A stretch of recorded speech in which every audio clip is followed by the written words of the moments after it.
Look, I've never had to be in a situation with a bushfire like that before. Yeah, spot fire is possibly it's about 40 metres in length.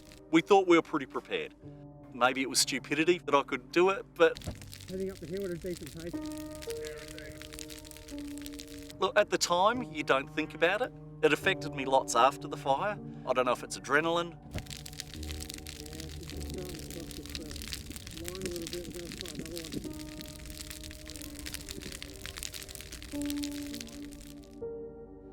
I've spent years building this place. I've got too much vested in it to have let it go. I've had a bit of a rough year. I wasn't prepared just to walk away.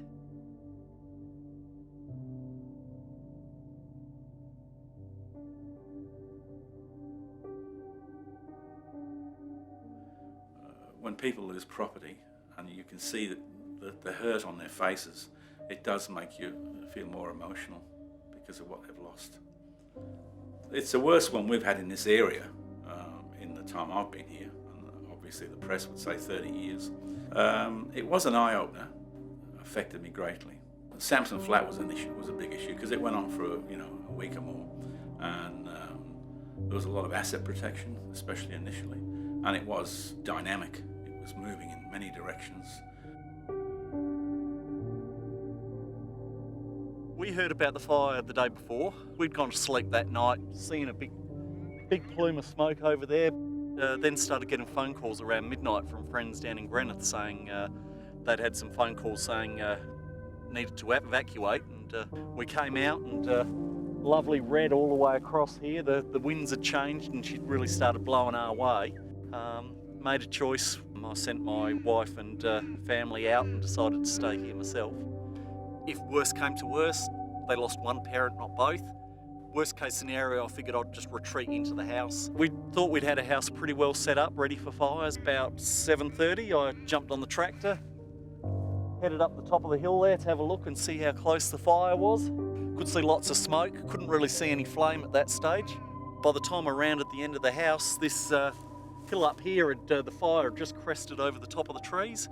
Fire running across the crown of the trees first, came down at a hell of a rate. Basically by that stage, was just waiting over there on the lawns as it slowly crept up. Really tried to defend the house from there. So our first fire came, as I said, from the back here across. Couple of embers and things started out here, blowing south towards my house. Again, couldn't do much. Was going okay for a while, and then she got into the trees there and took off again. So in a way, the house was hit by 4 different fires on the day. Well, the one major fire, but in 4 different directions. The main fire come through here, the second fire across. We had a third fire sort of come across the trees over there, and then the final one actually came from down the front of the house up. That was the one, up until then I thought, my sheep are safe, my front paddock's good. I've got feed at least for my sheep to stay in. But yeah, that final one, I suppose both because you've been going now for a long time, you thought you passed the worst of it, and then it just flared up down the bottom and started coming across and up. I think that one caught a few of us by surprise. Out of the blue, CFS, all rock up, jumped out, dealt with it, and then off again. Those guys were going non-stop. They just kept turning up every time, just in time. When the fire was just getting up to my property and crossing the boundary, just as I'm getting the hoses onto it and I'm starting to fight it, suddenly I got 3 or 4 fire trucks rocking up.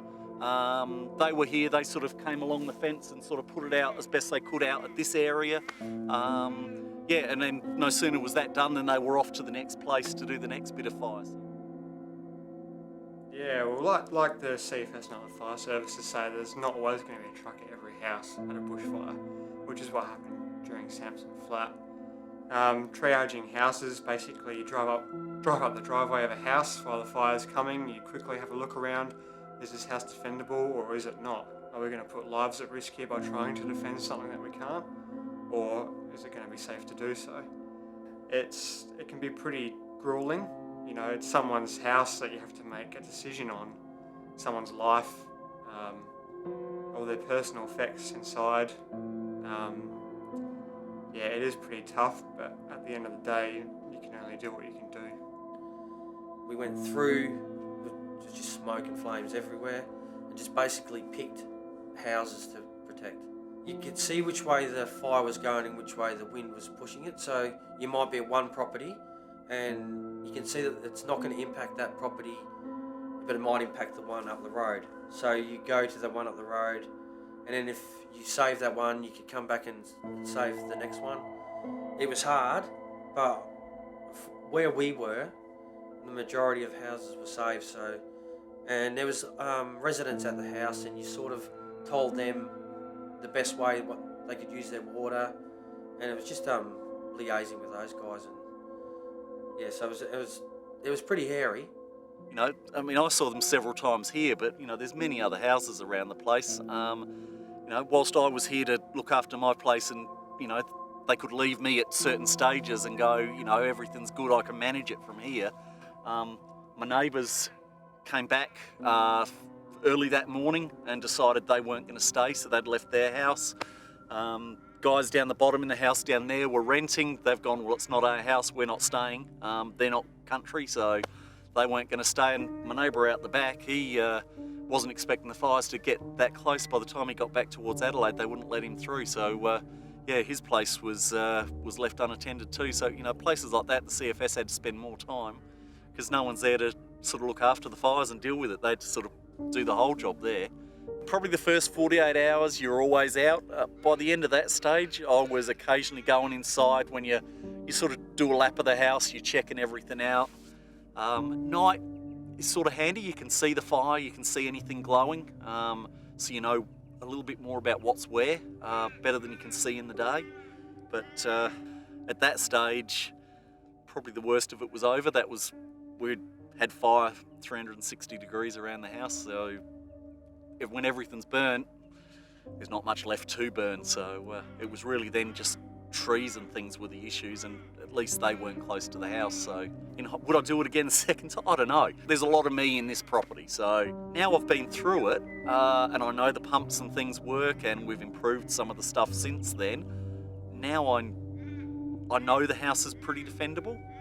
I guess I didn't know that for sure at the time, so yeah, it was a bit of an emotional time, but wouldn't like to have to go through it again. At the time, physical exhaustion in the end was probably what did me in as much as anything, because for a few days you're hearing the fire, the trees and things are shockers. They were hot and burning for weeks or more. You're hearing the noises, you're always worried about the flare-ups and things, but there was really nothing left to burn in the area by that stage.